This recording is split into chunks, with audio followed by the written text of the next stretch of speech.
Hello, and a very warm welcome to our online open day. Thank you so much for joining us. My name is Julie Brearley, and I'm the Christian Science Nursing Manager and Registered Manager here at Lime Tree House. It's a joy to be able to share with you some of the great things that have been happening at Lime Tree House since our last open day.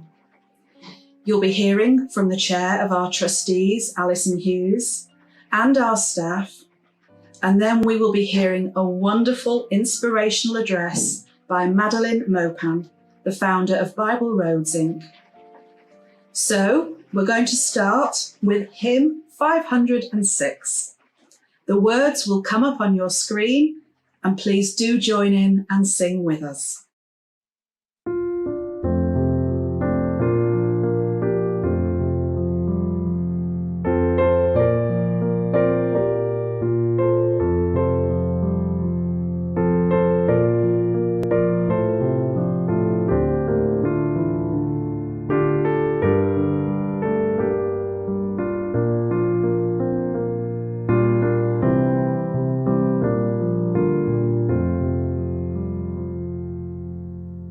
I will come before the Lord in the stillness of the morning, when golden dawn shines on the earth, and I feel love's tender presence. You are my morning song.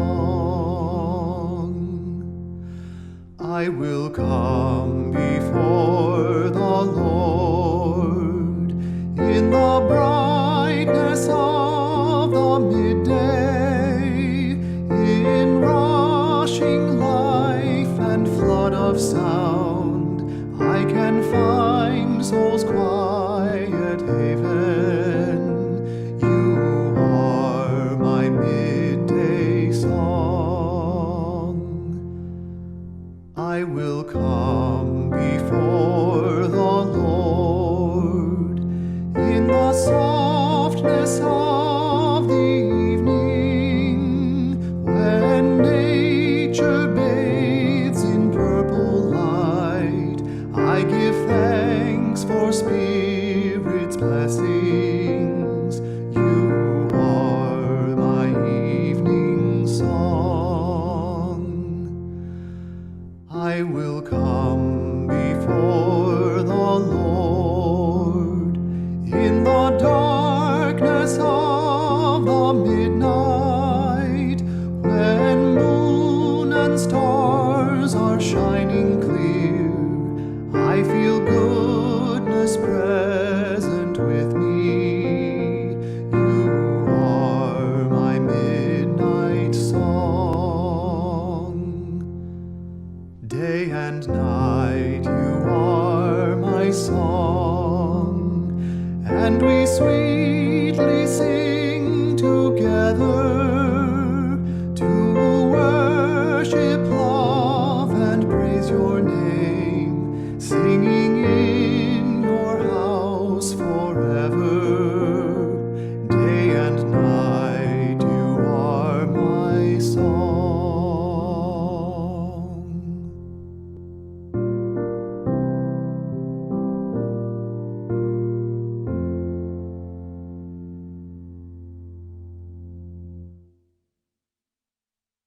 The trustees are very happy to share some of the progress we've witnessed over the past year. It's been a time of challenge for us all, but also a time of moving forward to fearlessly meet those challenges and witness healing. We'd like to express our deep gratitude for all our precious staff, both Christian Science nurses and support team at Lime Tree House. Their work during the pandemic has been tireless and gracious. It's not easy having to wear a mask and the full PPE equipment during a whole shift and still maintain your poise and healing care for the patients. But they have done this, and more importantly, they've not let it define their Christian Science nursing practice.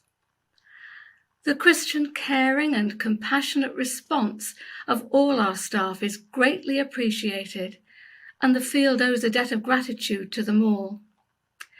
We regularly wrote to our staff, thanking them for their unflinching care for the patients, as we wanted them to know that we were working and praying alongside them.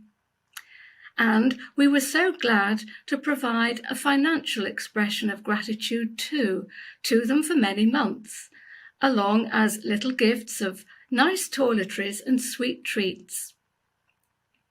We want to recognise here the generous donations from the Westminster and Aid Funds, the Christian Science Nurses Fund, and the trustees under the will of Mary Baker Eddy, as well as individual contributions from branches and individuals across the field generally.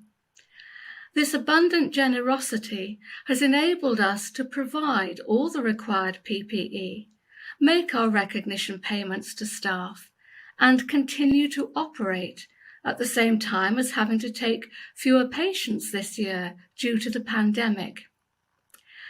This has been a period requiring nimble, appropriate responses to the ever-changing government regulations and guidance.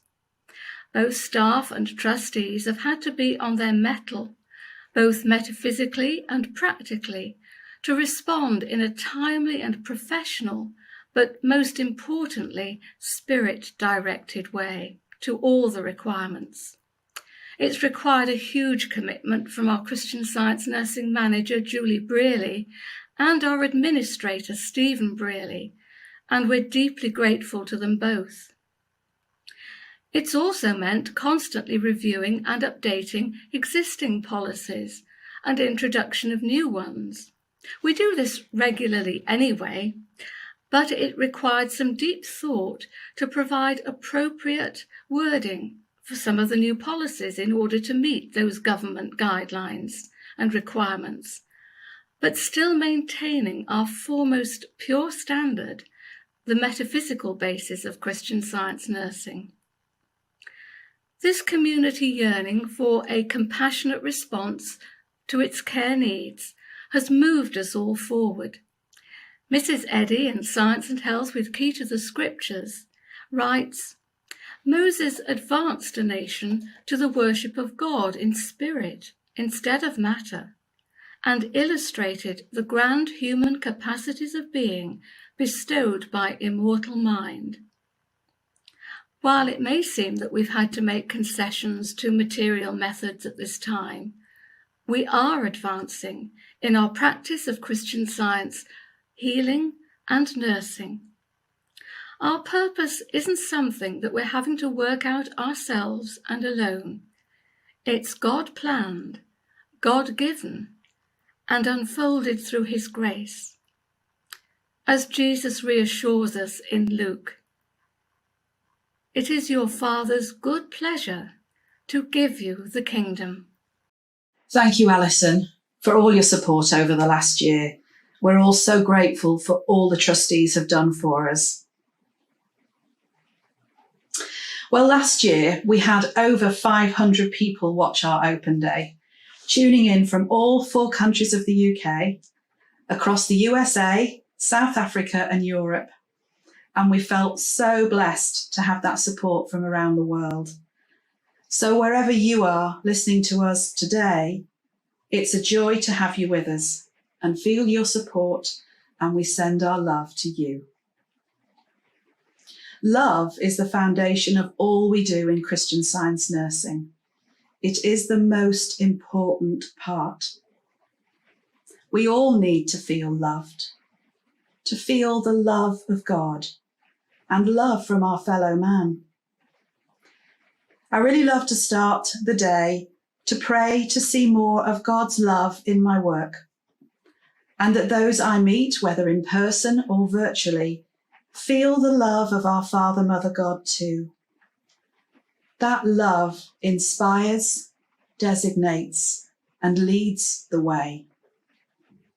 It is that love that leads us to make the right decisions and Christian Science nursing judgments. and shows us how to care for those in need. It is divine love touching us and healing us.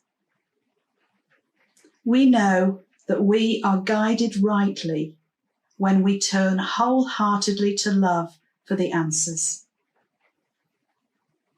It is with this love at the helm that we have met each new demand, whether it's dealing with changing regulations, challenging situations, financial needs, or being guided by wisdom to do or say the right thing. I love the passage from James in the Message Bible. Real wisdom, God's wisdom, begins with a holy life and is characterized by getting along with each other. It is gentle and reasonable, overflowing with mercy and blessings. You can develop a healthy, robust community that lives right with God and enjoy its results only if you do the hard work of getting along with each other, treating each other with dignity and honour. What a wonderful view of inspired teamwork and the blessings it brings. Last year, we were so grateful to be awarded a full 3-year accreditation from the Commission for the Accreditation of Christian Science Nursing Organisations. We were also reviewed by the Care Quality Commission in 2017 as good with an outstanding for our caring. During the last 18 months, when the Care Quality Commission haven't been inspecting on site regularly, we have been remotely reviewed. The last time we were remotely reviewed was the 7th of October, and our good and outstanding rating has been retained. Over the last 6 months, we've been praying how we can serve our Christian Science community more and how we can meet the current needs. One of the ways we've been led to follow is to support Christian Science nurses training. We've been working with Latin Vulgate, as they already have an accredited Christian Science nurses training programme in place. The Latin Vulgate instructors have been providing the classroom portion of the training courses, some of which have been done here at Lime Tree House and others on Zoom. The students have then been coming to Lime Tree for their mentoring period. Most of our journalisted Christian Science nurses were given mentor training by Latin Vulgate in the summer to support them in this important mentoring role. We are very blessed to have 5 of our journalisted Christian Science nurses who regularly give mentoring to our students. Each of these has a loving desire to support this essential work to keep Christian Science nurses training growing in the UK. We currently have 4 students we are supporting, and it is an absolute joy and privilege to be part of this, and also to have such a dedicated and empowered team here to support each of those students. Huge thanks to each of them for their loving and unselfish work. We are continuing to work with those looking for Christian Science nurses training so they can access this training on a flexible basis that meets their needs. Please do be in touch with us or Latin Vulgate if you feel this is something you're led to pursue. A recent new student who's just applied to start her Christian Science nurses training here said that being able to train here is a dream come true for her. How wonderful. Lime Tree House has been able to take a few new guests over the last 12 months, but due to its size, hasn't been able to answer all the calls coming for care.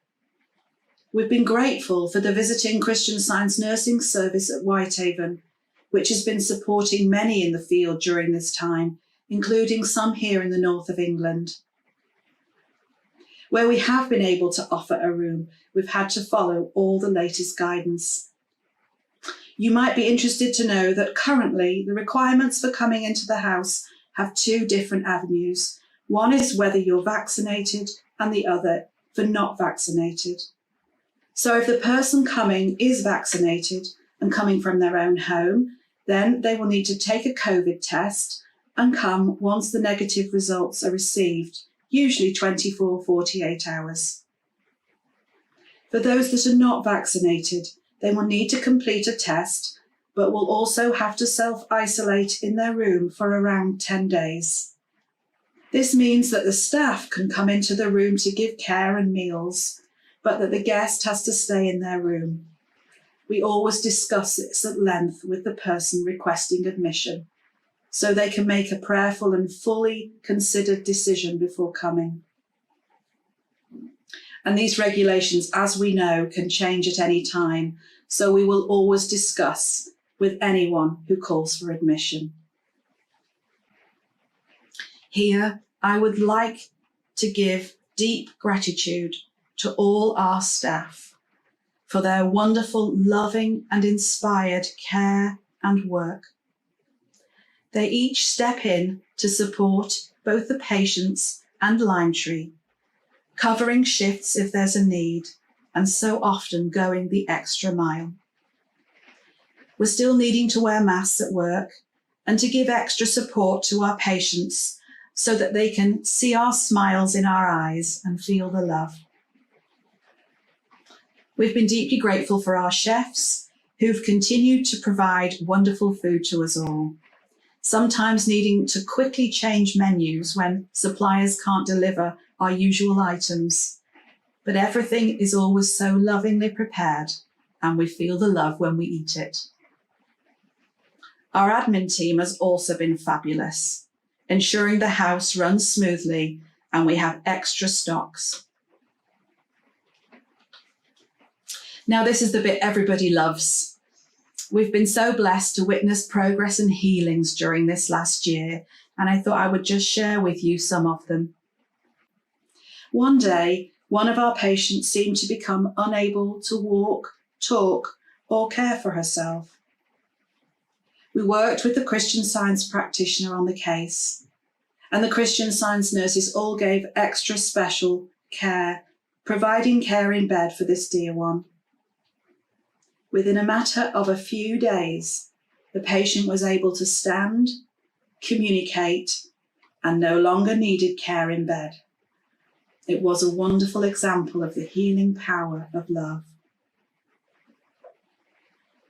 Another person came for a short stay and was so grateful to regain more freedom with their mobility before returning home.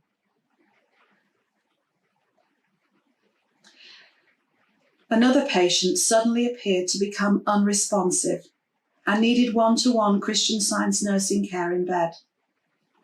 Again, working with the Christian Science practitioner on the case, this was quickly healed. We are deeply grateful that we haven't had any outbreaks of COVID in the house. We've all been following the guidance issued for the wearing of PPE, like masks, etc. But much more importantly, we have diligently defended our citadel prayerfully.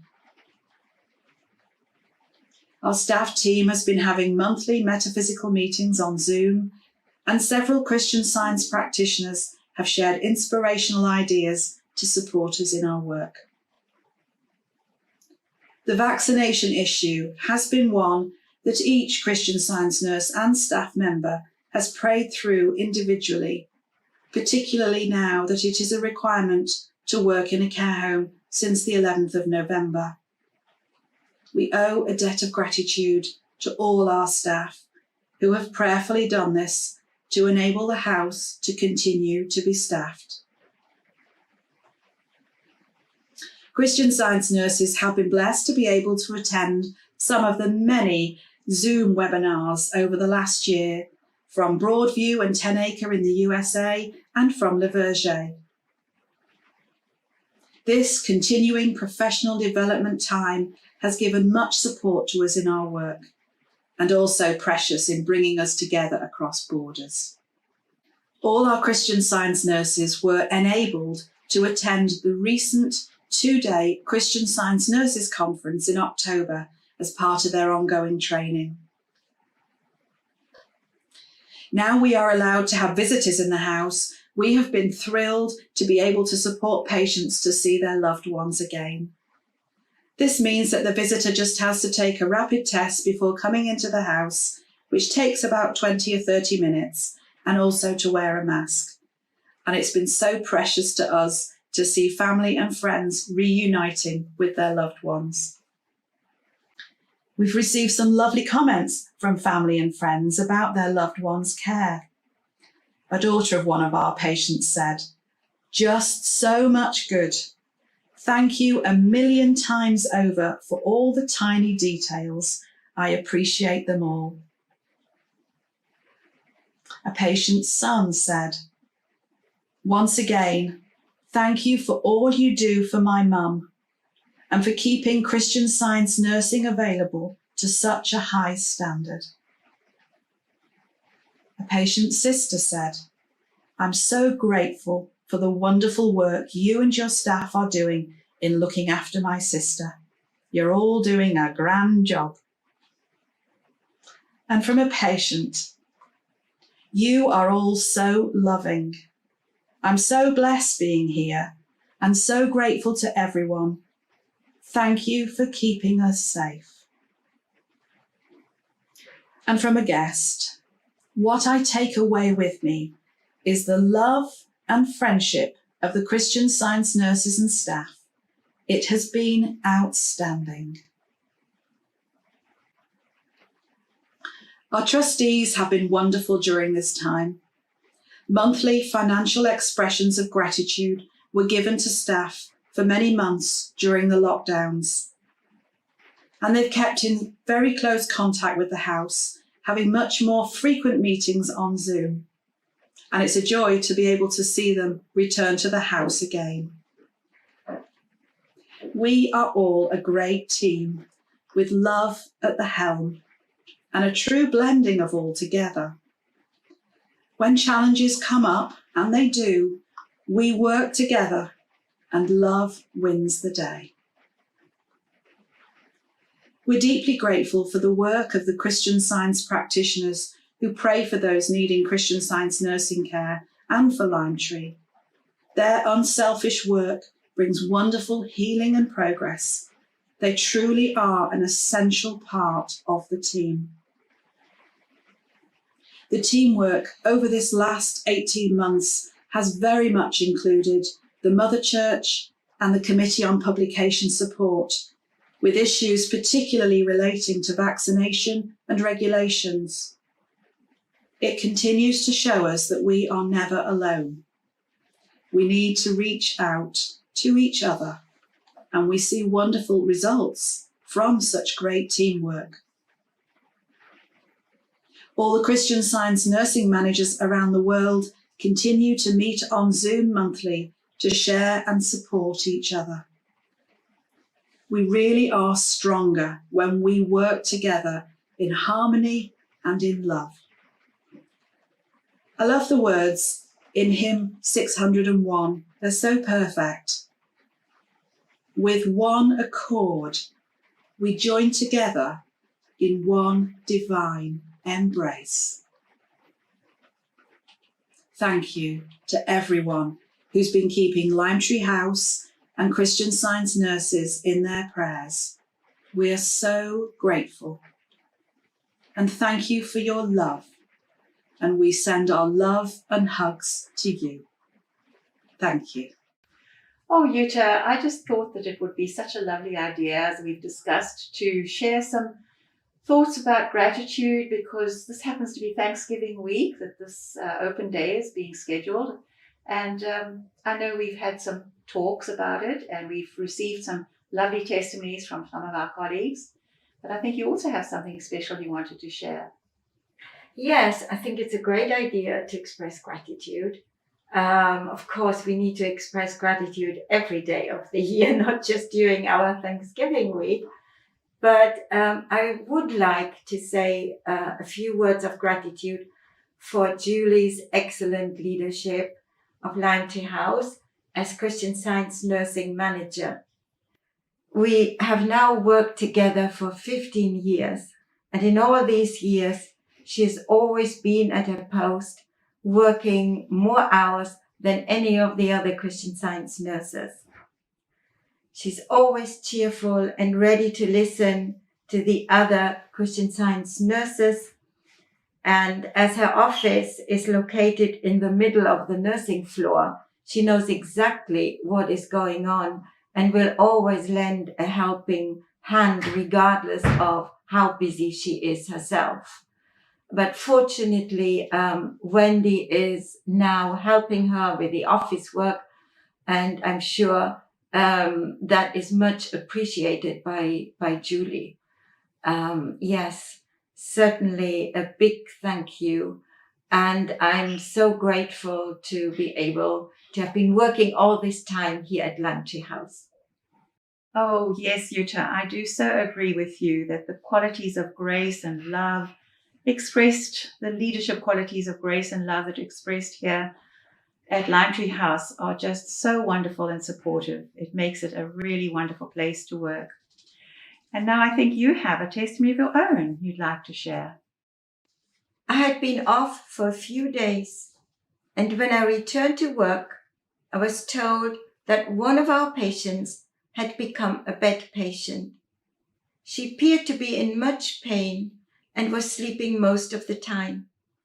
To reverse the picture of pain is not always very easy for a Christian Science nurse, and I struggled to rise mentally above the false evidence.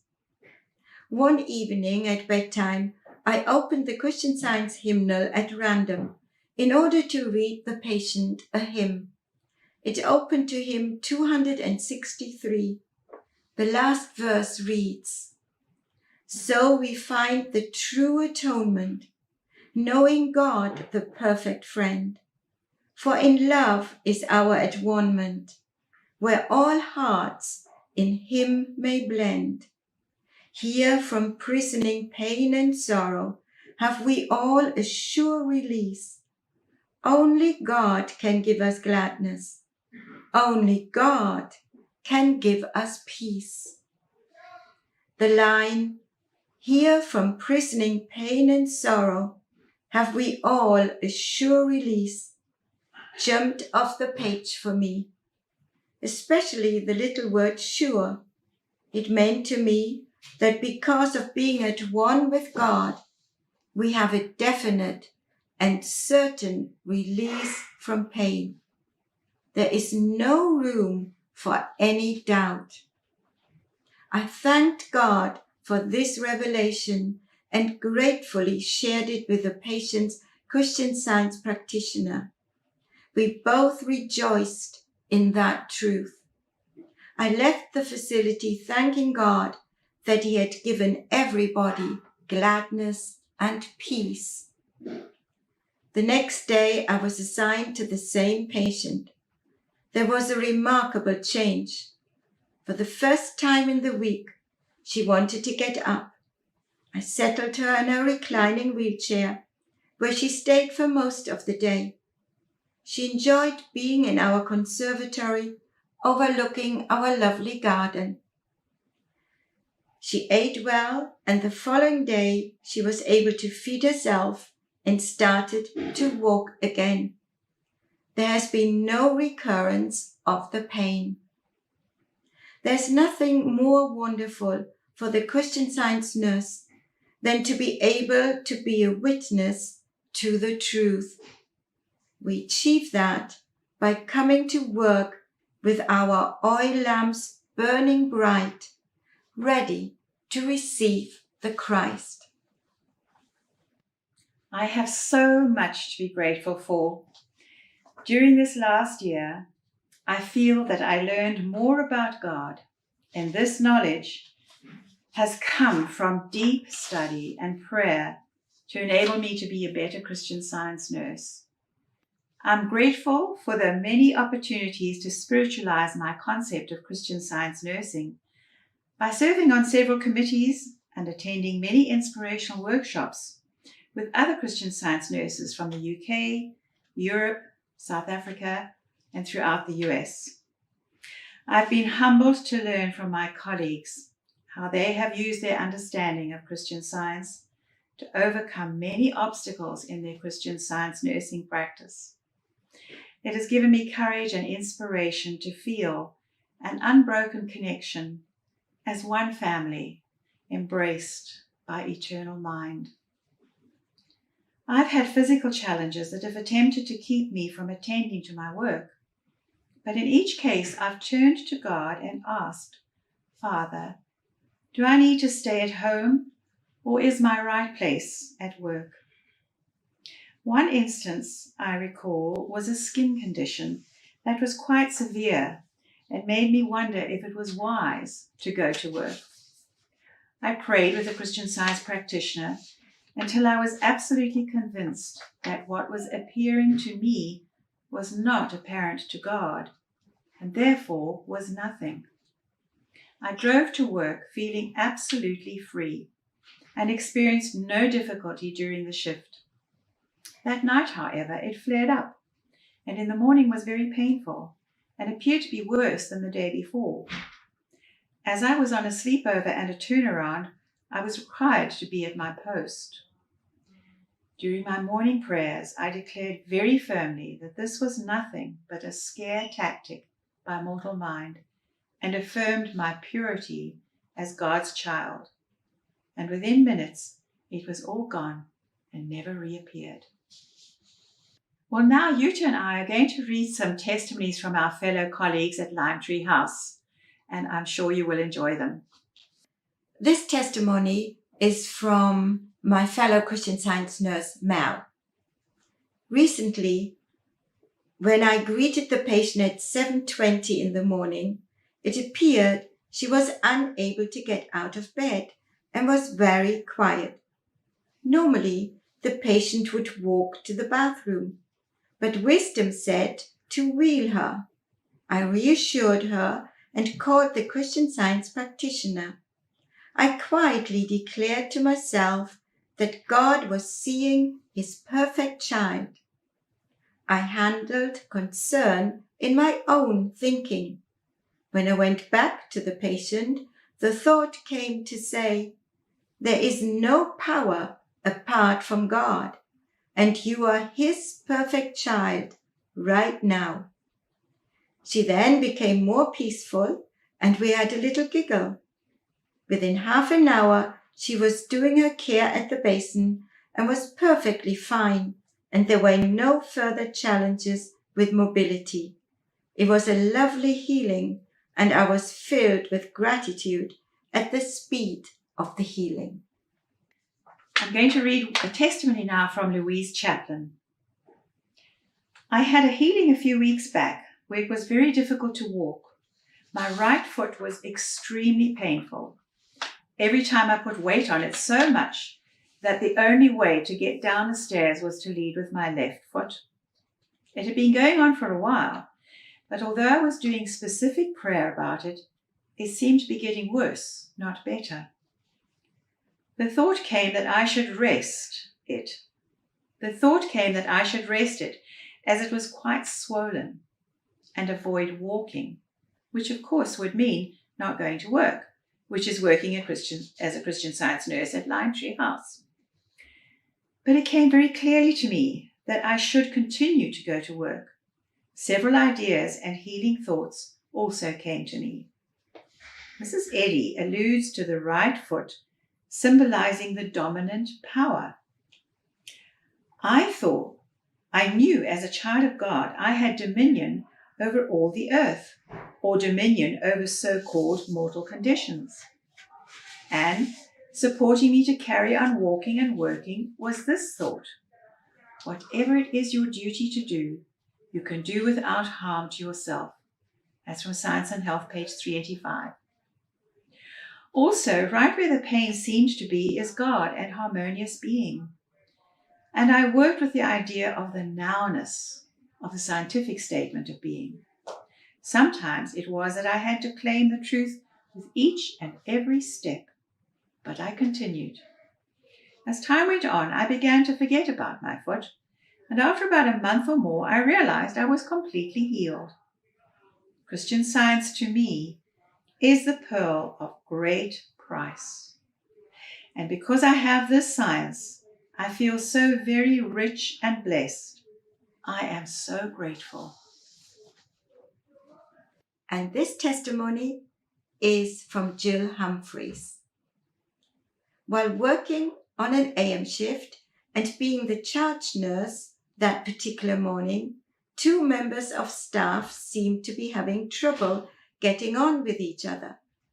As it was quite a busy shift anyway, I was feeling quite burdened and unsure how we would get everything done on time and how I could manage the friction between my 2 work colleagues.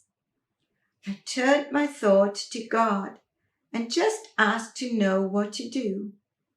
I needed to go to the yellow container outside to dispose of the clinical waste, and my attention was taken by the sign next to the bin, reminding us to dispose of the waste properly. Then I realized that this was what I needed to do, to empty my thinking of all the unhelpful and unloving waste thoughts. I did that before going back in, and that was the turning point. The shift was very harmonious after that, and I was so grateful. I also remember thinking to myself, God must have a great sense of humor. Now we're going to hear from some new students who have joined the team at Lime Tree House. But before we cross over to them, I'm going to just read what Pam submitted as part of her testimony. She writes, "What a blessing I've had throughout my work as a Christian Science nurse over many years. I would encourage all Christian scientists, if they're seeking love's divine adventure, Christian Science nursing definitely offers that, and so much more. And I will always have a grateful heart for how it has cherished and nurtured me when my one desire was to be a blessing to others." So now let's hear from our new Christian Science nurses at Lime Tree House. Hi, my name's Courtney, and I'm a trainee Christian Science nurse at Lime Tree House. At a recent online conference for Christian Science nurses, one of the speakers shared this idea to help us count our blessings. Hold up 5 fingers and count 5 things that you're grateful for. So here are my 5 fingers of gratitude. I'm grateful for my job, working in an environment that is just so bathed in divine love every day, and seeing the effect that atmosphere has on our patients, our staff, everyone who comes in contact with it. I'm grateful for my friends and colleagues, the most loving and wonderful people I could ask to work with. I'm grateful for my new home, having a place to live that gives me such a sense of peace and stability and security. I'm grateful for lots of new opportunities and new adventures that just keep on unfolding for me in all sorts of ways. And most of all, I'm grateful for God, our Father, Mother, without whom none of this would be happening. Hi, my name is Lainey Ross, and I'm here in Lime Tree House in Manchester. And I'm taking here the Le Verger course for Christian Science nurses. And I have the Verger instructor, and our instruction is on a one-to-one basis. And it really gives me a lot of freedom. I'm able to ask questions when I want that maybe I would not ask in a group. And it's been a beautiful experience. This morning, I actually dawned on me that our daily preparation of thought and how important it is.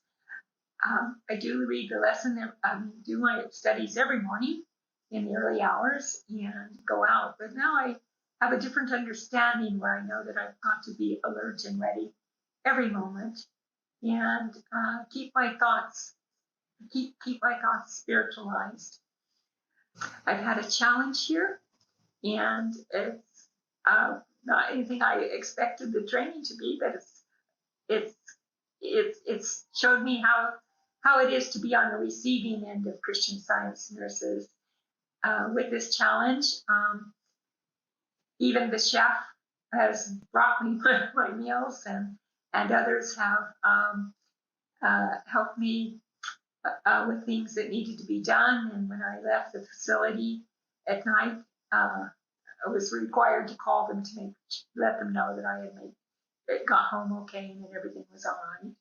So I'm very grateful to fulfill this lifetime dream of becoming a Christian Science nurse, of being able to support my neighbor as well as mankind. I'm very grateful for the training. I'm very grateful for Lime Tree House, for the loving environment that's here.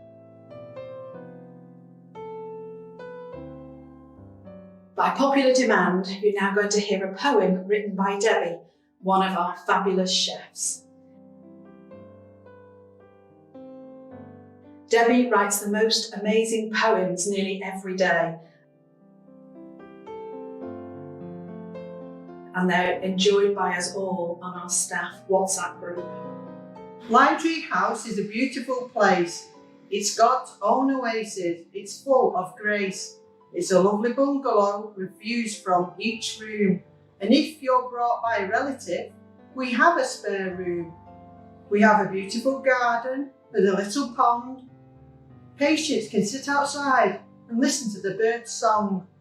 We have a very good gardeners that tend to all its needs, from planting new flowers to pulling up weeds. We have Christian Science nurses to look after you whilst you come rest and study or need nursing through and through. We have a lovely house practitioner who supports the house all the time. But if you need her to take your case, ring her up, this will be just fine. We have wonderful food at Lime Tree. You get 3 great meals a day. You also get supper, unlimited drinks along the way. Our admin staff are brilliant. If there's anything you need at all, from a Bible lesson to a letter posting, it's really no trouble at all. We have board members who are loyal and really look after us. They do their meeting on Zoom these days. It really is no fuss. So come spend some time at Lime Tree. It really is worthwhile. And you'll be greeted by our nursing manager, who's got a beautiful smile. Your rooms are cleaned once daily. Our cleaner will see to that. So don't hesitate to give us a call and you can have a lovely chat. Thank you very much. Oh, thanks, Deb. That was wonderful. Now you know why we all love her poems. So our next speaker is Madeline Murphan. Madeline grew up in Tulsa, Oklahoma, and attended Principia College. She has a BA degree in Biblical Studies with a Master's of Theological Studies with a focus on Biblical Studies. Madeline worked in the newspaper industry, including serving as National Advertising Manager for the Christian Science Monitor. She had a leadership consulting firm in Los Angeles for 20 years, working with major entertainment and high-tech companies around the world. In 2012, Madeline started Bible Roads, a biblical education company for spiritual seekers. Madeline has written many articles for the Christian Science Sentinel and Journal, as well as having done Sentinel podcasts and daily lifts. She currently lives in California. Madeline's talk is entitled, The Sustaining Infinite, Our Source for Blessings. A huge welcome to Madeline.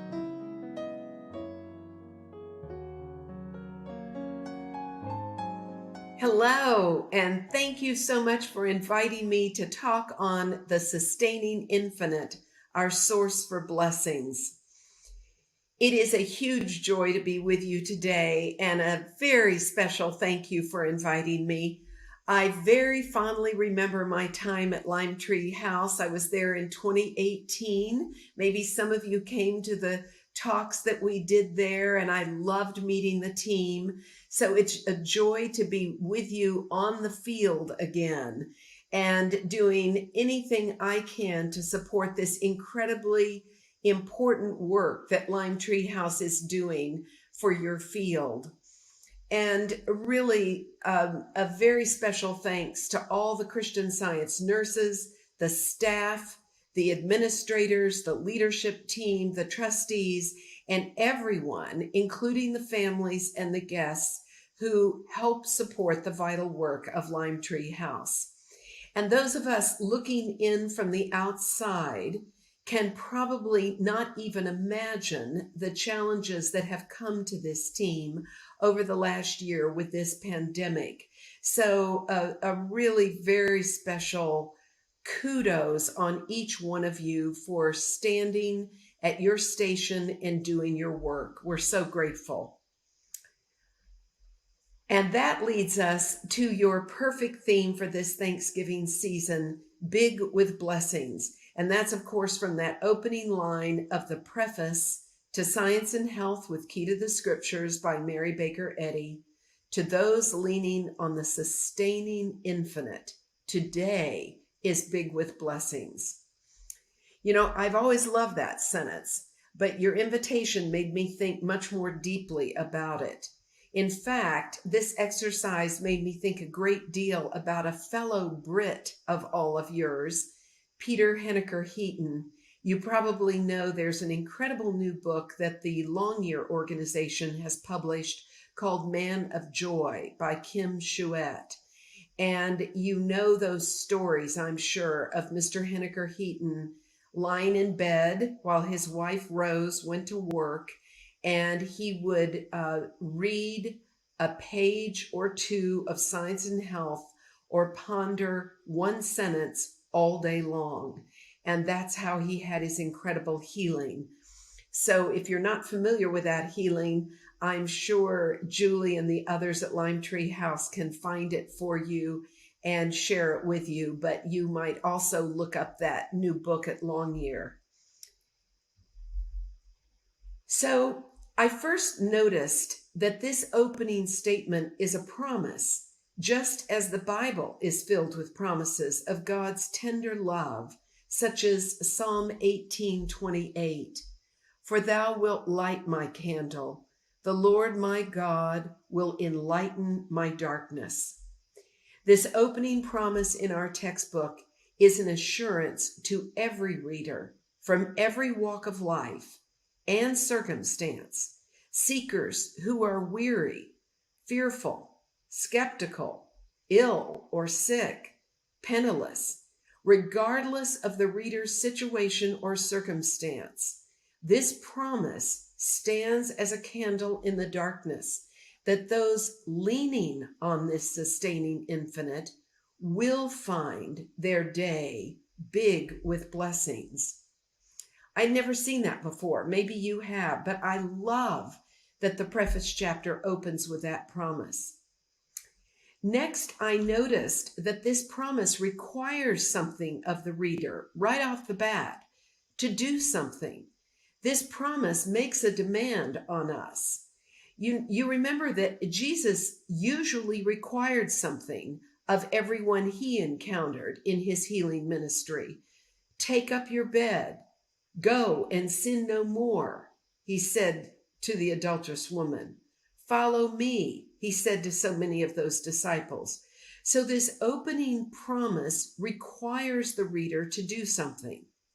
First, to realize that there is a sustaining infinite, that there is in fact a power so vast that it is without boundaries, not time, not space, not height or depth, that this boundaryless power is such that nowhere can be found where it does not exist. Now, that may seem so basic to you if you've long believed in God, but I think we find ourselves in situations, whether it's a health challenge or otherwise, where we need to be reminded there is this sustaining infinite Just those two words to ponder could fill our day. The second thing in this opening promise is that it requires the reader to realize or understand that this infinite power isn't just out there, it sustains. It is what carries, or bears, or supports, or bolsters, or comforts, encourages, gives strength to, preserves and nourishes, feeds and upholds everyone and everything. And that's the very reason why we lean on it. Literally rest on this sustaining infinite and be supported by it. And finally, this opening pledge requires that the reader understand his or her relationship to this sustaining infinite. And remember who is doing the leaning. That the reader is not in the driver's seat, telling the infinite what he or she would like. That we are not giving the sustaining infinite directions. That we're not questioning the directives that sustaining infinite gives us. That we're not second guessing the timing of that sustaining infinite, when its directives come or how. We are in the leaning posture. We are the ones ready to respond with the kind of obedience and immediacy that a private would give a general if given an order. Now, this slide of Paul is one of my favorites because it's one of the very earliest cave paintings of his from a cave in Ephesus. And this is exactly this concept of obedience, exactly what Paul understood and used often in his letters. Do you remember when he opens the letter to the Romans in verse 1 of chapter 1? He writes, Paul, a servant of Jesus Christ, called to be an apostle, separated unto the gospel of God. Now, that may seem like a pretty harmless opening, but if you and I were in the first century and we heard that through Roman ears, we would be almost shocked. Because how does he self-identify? As a servant of Jesus Christ.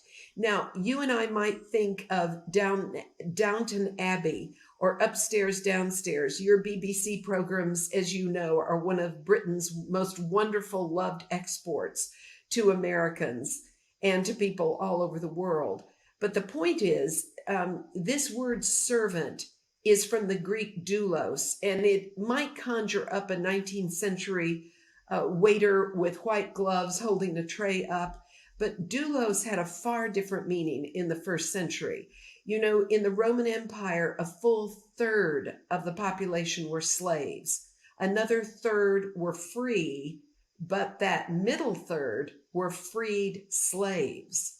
Now, Paul was born freeborn, as he says, so he was never a slave. But the point is, that word doulos means slave. And in the more, you might say, congenial versions, it's translated as servant, as it is in the King James. So the term slave is something we're very uncomfortable with today because of all the human cruelty we know that it involves. But in the Roman Empire, slavery was just simply a way of life. So people were marked with physical markings like cattle would be branded today by a rancher's brand. So humans were branded. So if you were a slave or servant, you had to do whatever your master told you to do. But the way Paul uses it, we know, is very different from that, in that it still means obedience, but obedience out of incredible love and devotion. You remember when Paul was on that Damascus road as Saul, headed for Damascus to arrest those new followers of the way, or Christians. He was on a mission and he was stopped, blinded, completely halted in his original purpose. And when that voice came to him of Jesus, it was a calling to change the direction of his life, to convert the Gentiles to the message of Christ Jesus, the new message of salvation. And Paul, of course, did that. He obeyed that voice with the love that is born of devotion, not fear. So when you and I think of ourselves, could we think of ourselves as the servant of Jesus Christ, willing to do whatever Christ asks us to do, directs us to do? That's something that is embedded, I think, in this very first opening statement of the preface. When those points mentioned are understood about this promise and that an infinite power actually exists, that it sustains us and that we can lean on it, notice that the next part of that opening sentence is a promise without qualification. It says simply, today is big with blessings. Today, not tomorrow, not some far off time, not some qualified place, not when any other conditions are met, not if vaccinations have been taken, not when anything hypothetical has not happened yet. Today is big with blessings. And those blessings that come are big, synonyms like large, full, great, big blessings. And that's just the first sentence. Think about that.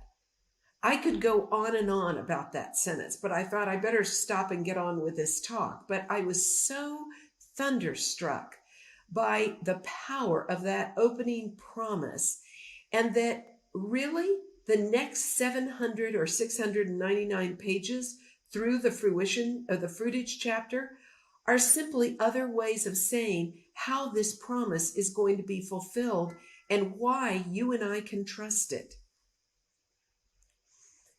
Mrs. Eddy did no less in this opening sentence than provide a fresh name for God, one unburdened by centuries of misunderstanding. I'm sure you have friends who, when they hear the term G-O-D, they put up their hands and say, I don't want any part of that. Well, you and I wouldn't want any part of often the way people think of God as an old man in the sky, or as a power that might be infinite but lets evil happen, or that teases mankind, or that allows cruelty to occur, any manner of evil that we see too often in our world. We don't believe in that definition of God, and her definition was so radical for the 19th and 20th century, much less the 21st. We're still growing into that definition. But think about that term, sustaining infinite. If you came to this textbook with a heavy burden of old theology or no theology, sustaining infinite, I could go with that. I understand the concept of sustain, and infinite, that's a scientific term that I could maybe get my thought around. Sustaining infinite, what does she mean by that? It's the most brilliant way to identify the God power, but unencumbered with old theology or denominational weights. By the very next paragraph, she declares the time for thinkers has come, and that truth is independent of doctrines. So she's already talking to someone who wants to hurdle denominational barriers or let them go. In other words, she is inviting the reader to come to know what this sustaining infinite is, so their lives can be filled with the blessings that it inevitably and invariably gives. The seeker who awaits and needs these blessings promised can begin to feel from that very first sentence the vastness of God's goodness and the hugeness of God's love, as we sense the magnificence of a big, open, vast view of mountains and landscapes. So all of this sustaining infinite discussion ties to one of the most important discoveries for me this past year, and part of why I really appreciate the invitation to talk with you and share this, because it's become really the most important idea for my year, and one that I have had to lean on as I've rarely had to lean. It is a deepening appreciation of one of her 7 synonyms, principle. For what else can sustain and support everything and everyone but a divine principle? In fact, one of the phrases in this definition of principle, found in the 1828 Noah Webster Dictionary, has been revolutionary for me, and I really hope this becomes meaningful for you. The whole definition in Webster's Dictionary for principle reads: the cause, source, or origin of anything, that from which a thing proceeds, as the principle of motion, being that produces anything, operative cause, ground, foundation, that which supports action. And my friends, it is that last part that has been so profound, almost jumped off the page for me, and I know you've had that experience.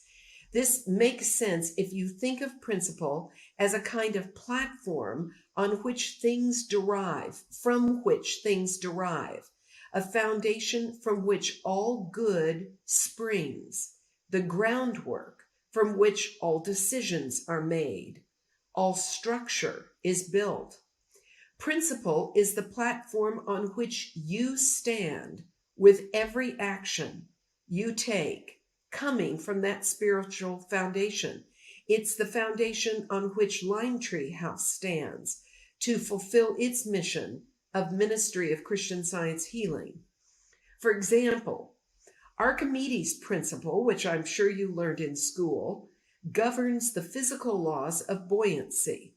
So whether it's a little duck on the ocean or a massive battleship, the principle of buoyancy is always operating. It's always supporting the action of whatever is floating on it.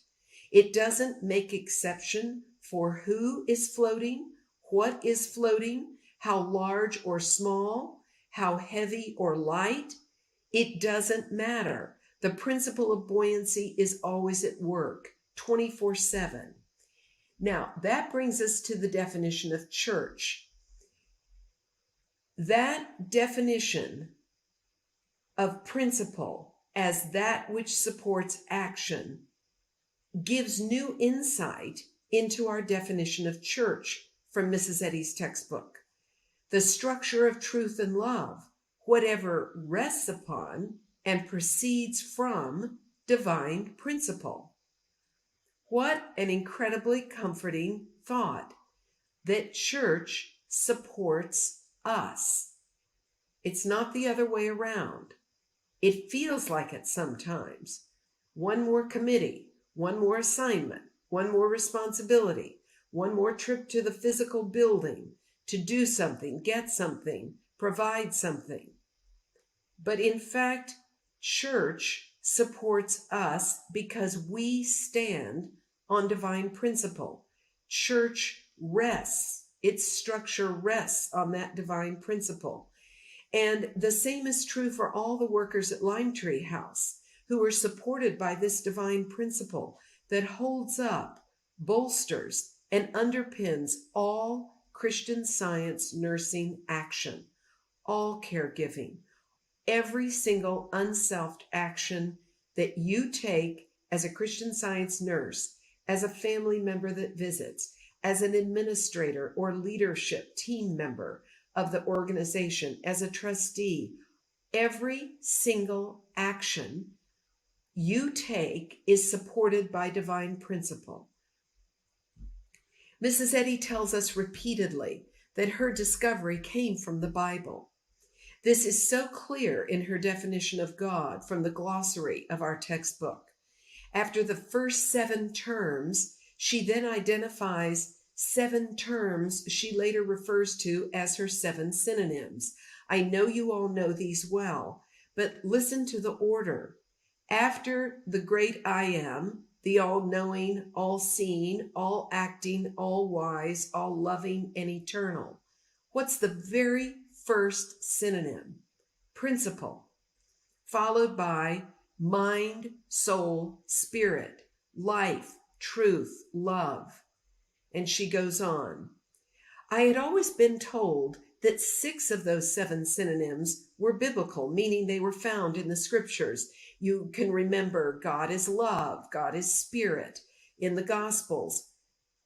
But actually, all 7 are in the scriptures.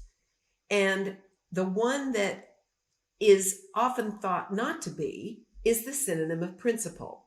But that brings us to the Latin Vulgate. Genesis 1:1 in the Latin Vulgate includes the word principio, from which our English word principle derives. In principio crevit Deus caelum et terram. In the beginning, God created the heaven and earth. By the way, if you're a Latin speaker, forgive me. I took Latin in middle school, so it's rusty, but it doesn't really matter how I pronounce it. What matters is the word is there, principio. The Vulgate is a Latin version of the Bible translated by St. Jerome in the 4th century AD from the Greek.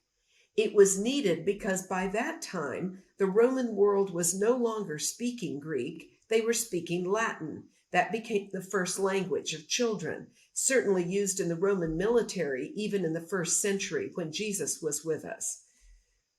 So they needed a new translation of the Bible for the growing community of Gentile Christians whose first language was Latin. And Jerome created the Latin Vulgate, which was the translation for Christianity for the next 1,000 years. Through the Dark Ages, the Middle Ages, all the way from about 400 to 1400, it was the Latin Vulgate. That all changed, of course, when Martin Luther translated the Bible from Latin into German so the people could read it directly and no longer need an intermediary, a priest. That pattern has continued. Today, the Bible is translated to meet the needs of people everywhere. There are 900 English translations alone.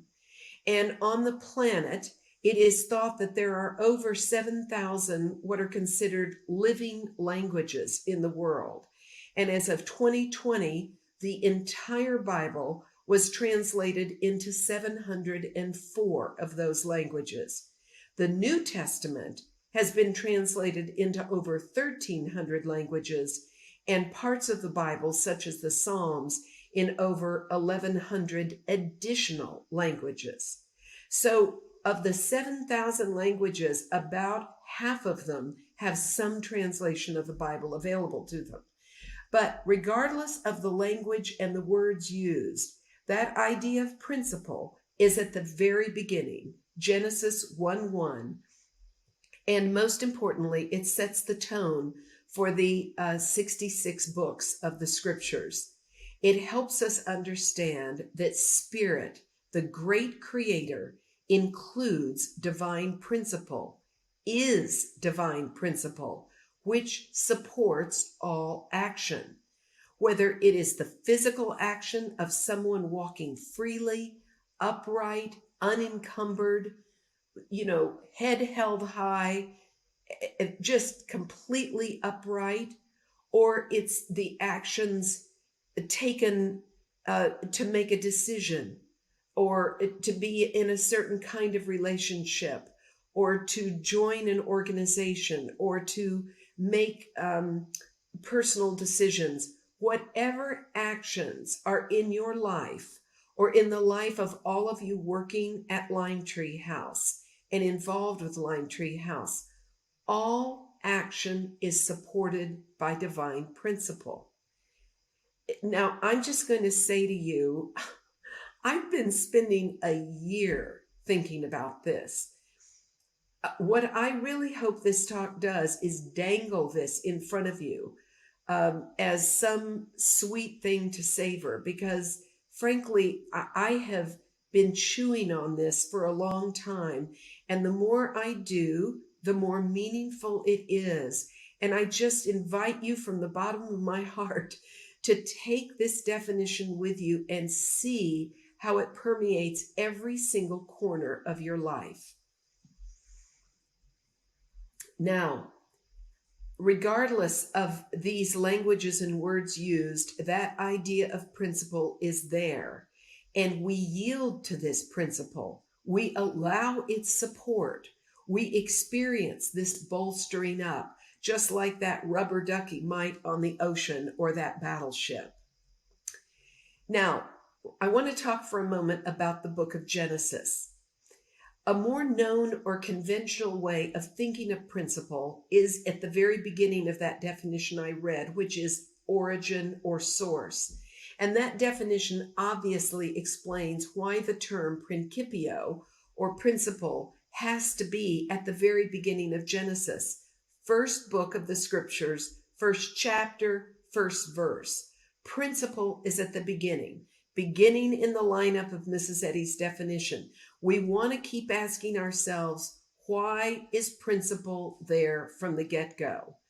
In this way, you could say Genesis is a whole biblical book about the synonym of principle, the divine cause, the source, the origin that supports all action, the source of all these blessings that are showered on us continually, the source of the blessings that have come to each one of you listening to this talk during a very challenging year. And believe me, I'm not glossing over the challenges you've had. I've had my share as well. But I also know that I have seen so much blessing from embracing this idea of principle more. And I love to think of principle in brand new ways, in Bible verses where I have never associated it. For instance, you probably love that wonderful known verse from Malachi like I do. Bring all the tithes into the storehouse, that there may be found in my house, and try me now in this, says the Lord of hosts, if I will not open for you the windows of heaven and pour out for you such blessing that there will not be room enough to receive it. That's from Malachi 3:10. Those open windows of heaven hints at the constancy, the abundance, and the goodness of principle, always supporting us, supporting every action. Genesis is such an important book in our Bible because it is the book of origin stories of everything, of creation, of humanity, of the animals, of the belief of sin. But most importantly, it is the origin of the covenant story between God and man, the covenant story that begins with Abraham and goes through to subsequent generations, to Isaac, to Jacob, and to Joseph. That covenant story, the promise of land and heirs, is the story of God's promise to us of our oneness and unity with God, with divine principle. It means that principle is supporting us regardless. We are in a contract of support. That's just such an incredible idea. And the book of Genesis is filled with what look like terrible calamities of things like famine or of infertility of Sarah and Rachel, that somehow the promise won't continue. But God is always there, sometimes more in the background, such as in the Joseph stories, then more overtly, such as in the Jacob stories. But the Abrahamic covenant that begins in Genesis is the thread that is the through line through all 66 books to the book of Revelation, where we see the victory of the new heaven come to earth. That is our God. That is the love that sustains us. That is the sustaining infinite of the opening statement of the preface. And that is which supports all of our actions. So I'm going to get granular and a little personal because I want you to think about what an understanding of principle as the source of action has to do with our theme today of big with blessings. Everything. I've been learning that without a working understanding of divine principle, the foundation on which we think we're standing can suddenly give way. It can feel as though we're suddenly in a massive sea storm where the boat is swinging radically. But divine love ensures that we learn that the foundation for our lives must be grounded on so much more than what could suddenly roil like a sea, so much more than one's health or human relationships or bank balance or job status would ever indicate. We are sometimes forced through circumstances to discover that this sustaining infinite is indeed right here, right now, always has been, ever at hand, only for opening our eyes and hearts to. And it calms the waves of our lives, just as Christ Jesus proved when he walked over the waves to those terrified disciples. You know, I've taken a number of trips to the Middle East and led trips there, and you'd be stunned how much the Sea of Galilee can look like an open ocean and like the Mediterranean, very high waves. And for that sea to have a storm is not a small thing if you are out on an open pulling boat that was maybe only 30 feet long, which is similar to what their boats were. So all of this is to say that I've had to prove this in my life. A year ago this month, in fact, in a few days, my wonderful husband passed away suddenly. And this was a marriage found later in life, incredibly happy, filled with sweetness and a lot of fun. There was an angel message that came to me several days after his passing while walking on the beach at sunrise that broke through a darkness that I had really not experienced before. And it was the word masterclass. And with it, the thought came that he was now in a masterclass on immortality. And without going into more detail, I will just tell you that a light broke through and started to pierce that darkness. And that's why I love the verse that I opened with about the Lord will light my candle. The Lord will enlighten my darkness, because that's exactly what I experienced. And I realized he was exactly where he needed to be, continuing to grow spiritually, which is what he loved more than anything in the world. And that I would grow and continue to grow. So that was a huge shift and an angel message. You can imagine that I left that beach that morning with a lighter heart and have been so grateful for that idea since. But that was not the end of the opportunity to learn much more about a firmer platform on which we all stand, this sustaining infinite. And remember, our theme is big with blessings. So the whole point of this is that as we grow in our understanding of this sustaining infinite, our lives become filled with blessings right where bleakness appeared before. I experienced a series of events ranging from family challenges to neighbor intrusions to a lawsuit that even the attorneys called dubious, and even to literal floods into a new home. I had never experienced in such a short time multiple encounters with what Mary Baker Eddy thankfully unveiled as the machinations of a power trying to oppose God, animal magnetism, and her textbook in how to counter it. I would pray about each situation as it came up, only to feel like as soon as that one was done, another one happened. What began to impersonalize it all was a grounding in the study of the Bible's final book, Revelation.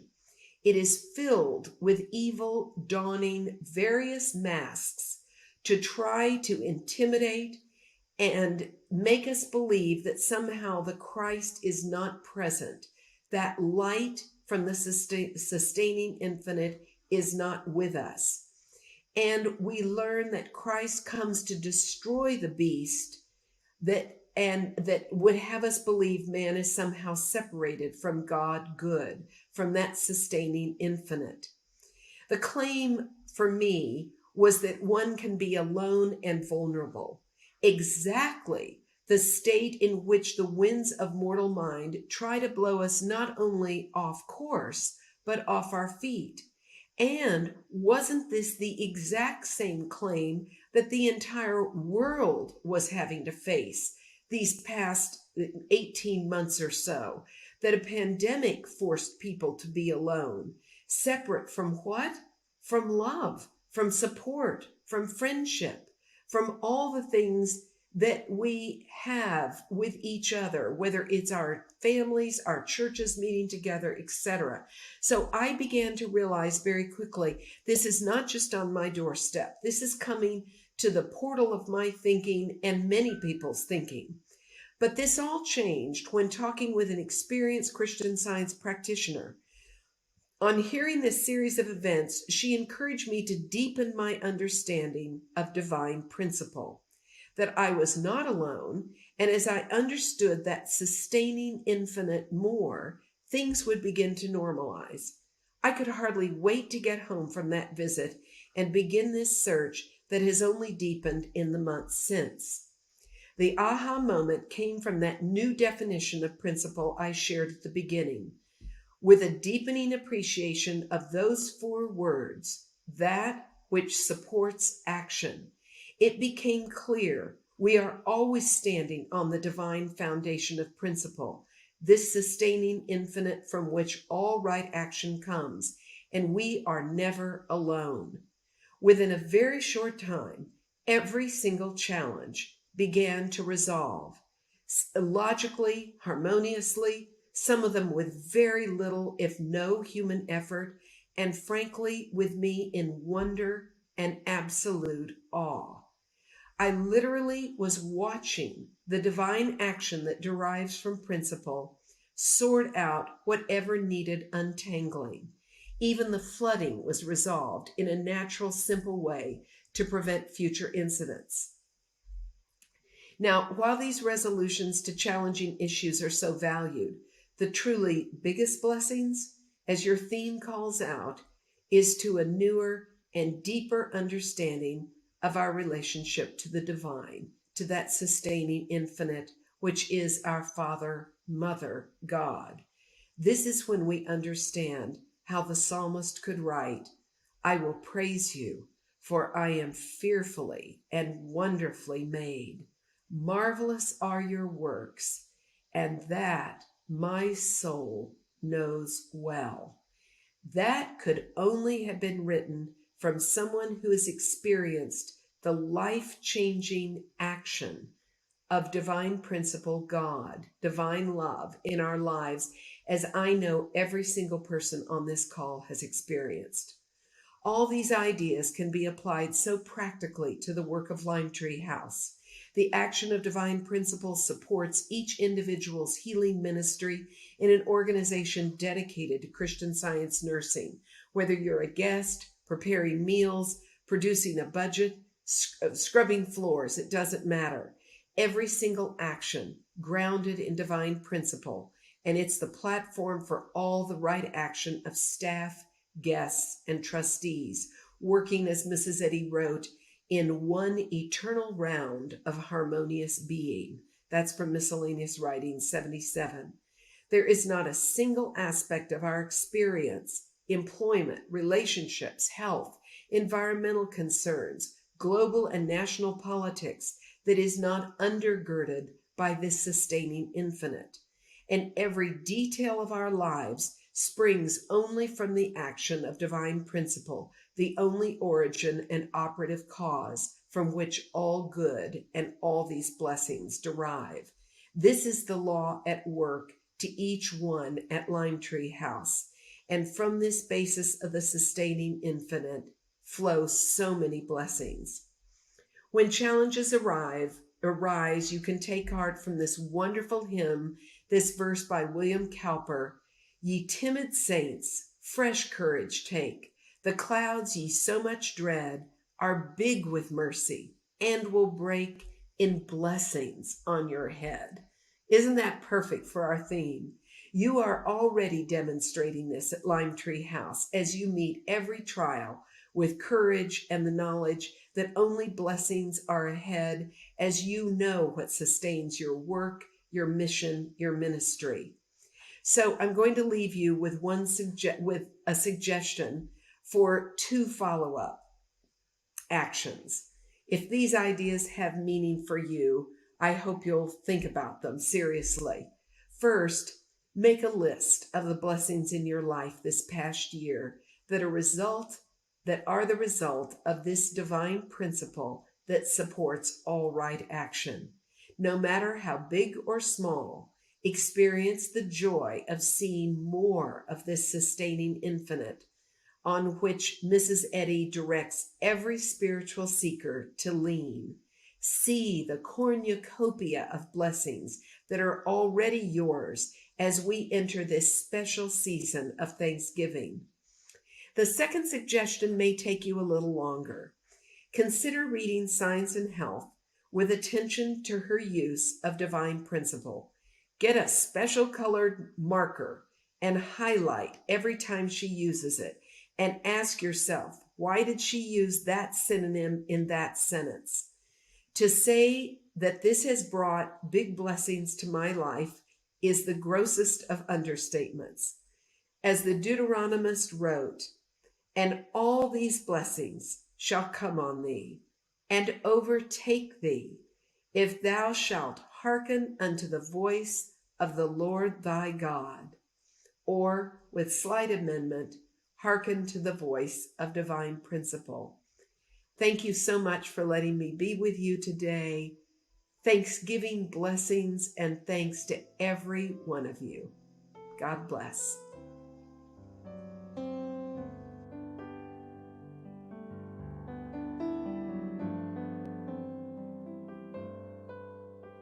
Thank you so much, Madeline. What a fabulous feast of blessings you've shared with us today. We're so grateful. Thank you too to everyone who's joined us online. We hope that the inspiration shared bless you. We're now going to close our online open day by singing one of my favourite hymns, number 585.